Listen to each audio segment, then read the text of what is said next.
Urge Overkill's positive bleeding. I have no problem with Urge Overkill. Great pick. It did sound, you have to admit at the beginning it sounds a little bit like Jailbreak. Oh, totally. Which is unfair because you can't judge a song, and you can't say it's derivative because it turns out not being derivative. So I'm not taking any shots at Urge Overkill. Andrew Callahan is a man not to be taken lightly or taken shots at. He's the Patriots reporter columnist for the Boston Herald. He joins us in studio this morning. Andrew, hello. Good morning. All right, we played audio of Bill Belichick on the Pat McAfee show, and he was very critical of Gerard Mayo, saying that the team was soft. He listed off a bunch of, whatever defensive players to prove his prowess. I'm going to ask you, first of all, does this surprise you that Bill is being so overtly critical of the organization and of Mayo, especially with his son on the defensive staff? And B, how do you think owners look at this? Look at the way he's behaving? A, no. B, I don't think they're paying that close attention to the McAfee show midday on a Monday. A, because Bill is everywhere. Like, he successfully flooded the media zone, and that you can't go anywhere without seeing it, but you're also not going to keep up with everything he says. I'd also say this. I think internally, speaking for like all of New England, the way that we've heard Bill speak for 24 years and understand what it's normally like, we interpret this differently than I think anyone else outside. Anyone else outside of New England goes, oh, he's right.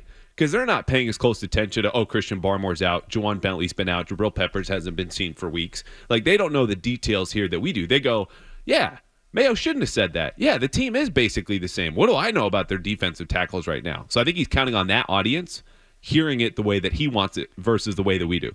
Is it, because I asked you if it surprised you, because it's like, to me, kind of sad that he's, at his age and has accomplished all he's accomplished. I get wanting them to suck, right?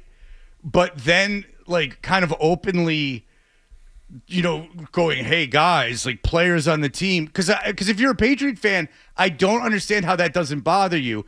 Because he's going, hey, guys, specific guys I'm naming, you're not soft. Your coach sucks. He's calling you out.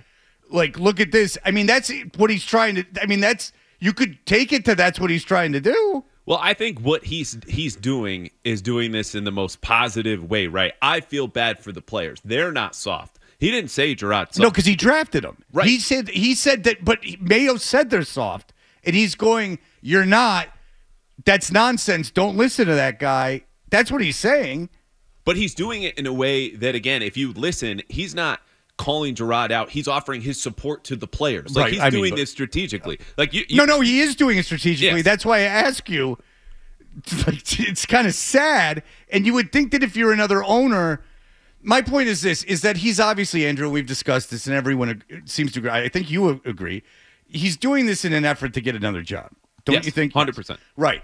And I don't think it's the right way to go about it, because if I'm an owner, I should know that what he's doing, and I should be savvy enough to know what he's doing, and that it's not correct that you pick these guys and you're cherry picking guys, and even the guys you're cherry picking aren't great. Like Tavai, like, okay, like, wow, congratulations, you had. I will say Jelani Tavai was much better last year. Like, he was a clear, inarguable above average linebacker with Belichick. Fair enough, but he's not naming the Legion of Boom defense or the Ravens Ray Lewis defense, like with Ed Reed, like he's just, you know what I'm saying? He's naming guys, and he's a better defensive coach. There's no question about it. Yeah. He's probably the best defensive coach who's ever lived. People say he's the best coach ever. Of course, this coaching staff's not going to get as much out of the defense, of course. But if I'm an owner, I'm thinking, if this guy's taking shots at the Patriots like this, if I hire him and fire him because he's old and his record sucked the last few years he coached, this guy's going to firebomb me too. That would bother me.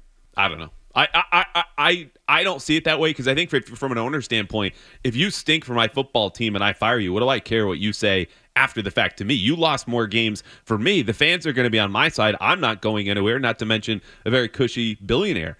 I think what Bill's doing here is also trying to separate himself from the blame, which is fair. Like, I want to say categorically, the Patriots allowing 167 rushing yards per game since week 2 is on Gerard Mayo. because a week before week 2, he's saying we will always have a good run defense. Here, so long as I'm here, we'll always have a good run defense. It's on Gerard Mayo. What Bill is saying is, okay, I might have left him with a bad roster. I didn't leave him with a soft roster. That's what those comments, I think, mostly are saying, in addition to, yes, sprinkling a little salt in the wound that is the New England Patriots. So I think this is like another case of Bill doing some revisionist history, and you talk about like current owners, how they would look at it. I think you're right. You know, current owners are more concerned about the next game or the next season. Revisionist history is something that's generally practiced by people who don't have a lot going on in the present or the future. So that's what they can do. They can go back and they can talk about things and, you know, how they would have been and how things were better and blah, blah, blah. I think for our purposes here today, it's important to look at whether or not Mayo was being maybe in this one case talking about how they were after that game. Is this team soft? And you wrote about the fact that there are a couple of players who seem to agree with them right now. And whether Bill thinks it's fair or not, it's the way Mayo feels. And I think you wrote about Aquale and Kendrick Bourne, too, who seem to side with Gerard Mayo on this. Yeah, I talked to both of them in the locker room alone after that game in London, and there were two different conversations. Like, number one, when I got to Bourne, and I'll say this again, I think Bill is right in that Gerard Mayo should not have called his team soft. I don't believe most of the guys in the locker room are soft, period. That's my stance on that. When I talked to Kendrick Bourne, it was like, okay, what's your read on the team right now? You've lost 6 in a row. What is the attitude, the belief, the kind of care right now of what you're doing? And that's when he opened saying our energy was bad. We let the kickoff time affect us. Our body clocks were at 9:30 in the morning. We should have done something about that. And I said, okay, well, how does that show up? How do you change it? And that's what he opened with. Okay, maybe don't stay up all night. Maybe eat different things. Do whatever you have to do. So when we show up for kickoff, we're ready to play. And I said, okay, are these theoretical examples, or are you just saying that these things happen? He goes, yeah. I'm going to say, yeah.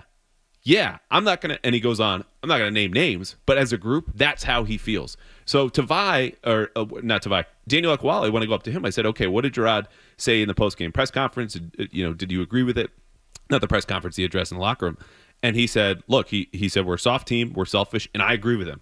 I think guys in the locker room think too highly of themselves. So that to me is not a soft team. It's just one that you have a lot of independent contractors here versus guys who were all rowing in the same direction. How close are we to Gerard Mayo losing control of things?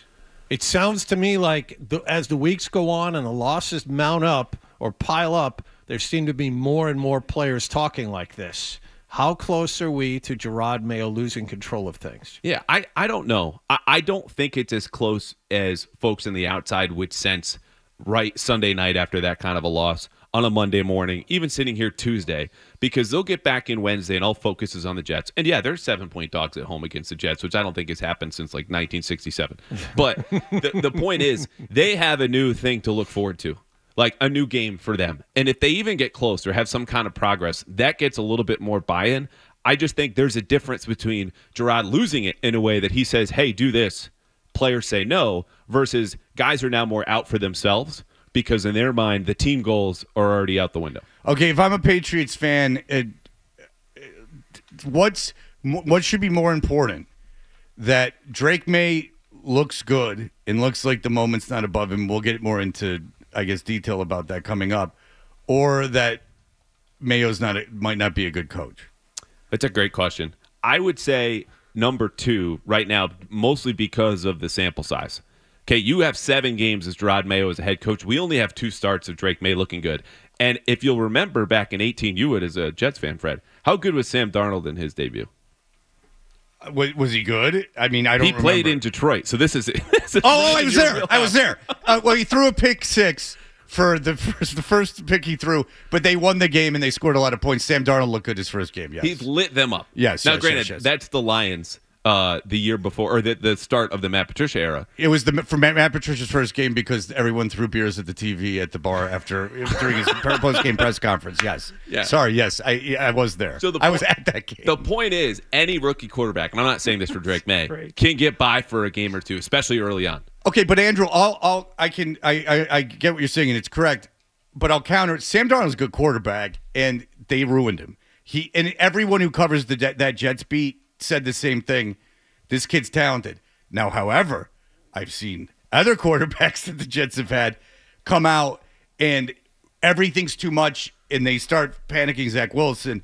There's guys, we know he's cleared the first hurdle, right?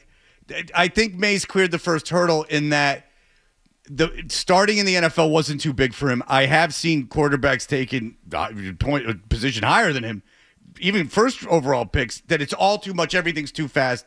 He's cleared that. We knew physically he was good. He's not gonna. He might never be a top 15 quarterback, but he's not a disaster, right? Like it's not an unmitigated disaster, which I have seen. Isn't it amazing that's the bar here now? Not a disaster. Like, print the shirts. Drake May 2024. Dude, not a disaster. The Jets are 2-5. I mean, there's disasters. Look, I hear you. I don't have no sympathy for Patriot fans right now. This was supposed to happen. I tell you what, though, it is weird. For a 1-16, this is like the most positivity you can feel about a 1-6 team, and it's based on Drake May. And it should be. Like, the kids played very, very well. I gave him an A- after his debut. I thought he took a step back on Sunday against the Jags because their defense is horrendous. Yeah. Okay. And I know you look at the box score and be like, well, he had 2 fewer picks.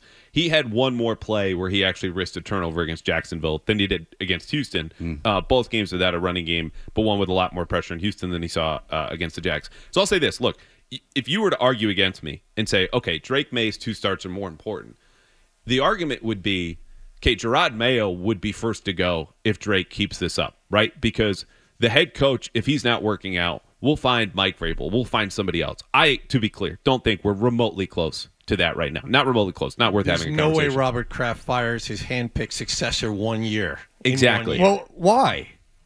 Because it'll make Kraft look exceptionally bad. Do you think so, Andrew? That would make him look bad? Yes. And I think we've also seen Robert Kraft handpick a head coach before who's a little bit controversial and then take what was a team that had a better record the year before and lose 3 more games in his rookie season. That was Bill Belichick. Right. Taking an 8-8 Patriots team in 1999 under Pete Carroll, then going 5-11 the next year. And obviously, Robert Kraft stuck by him. And I bet if we're talking here in March and you have me back, we're going, Robert said, oh, I stuck through Bill Belichick for year 1, and we saw what happened in year 2. Here we go with Jerod Mayo. Now, if they lose 3 more games this season they did last year, that means 1-16. And that's still going to deserve major changes. Well, Joe talked to a player that was on that team, and the guy said that team, he's like, what was it like in the locker room? And he's like, everyone was like BS, like going their own way, but that team had veteran leadership. And talent. Yeah. Yeah. But he did say like things were getting wild and people didn't like Bill, but there were veterans in there to like hold things down. Is that the case here? Yes, but I think most of them right now are injured. Like how many captains have we pulled off the bench? Arrested, right yeah. That's right. Or not as talented as guys like Willie McGinnis and Teddy Bruschi that were in there at the time. You know, pillars of your defense that are bought in with the program and better than probably any player you have on the roster right now.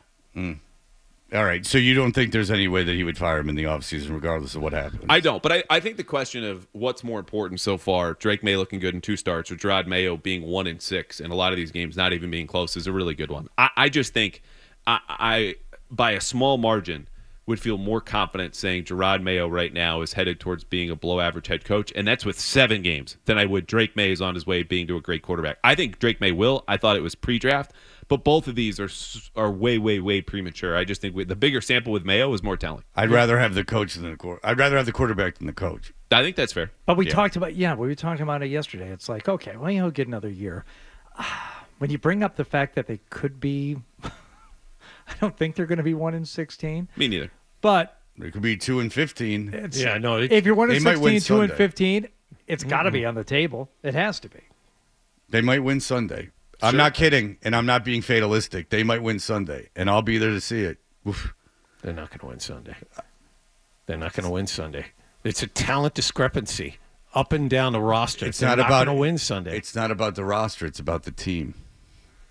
Well, if you listen to Joe Mazzulla, there's no pressure because we're all going to be dead soon. Me and Missoula are a lot more similar than I thought. If you like that clip, and how could you not? Check out more videos from Toucher and Hardy here. Point slightly up and to the left. For more Patriots analysis and opinion, hit this playlist. Point slightly down and to the left. And for the latest from the Sports Hub, download at 985thesportshub.com.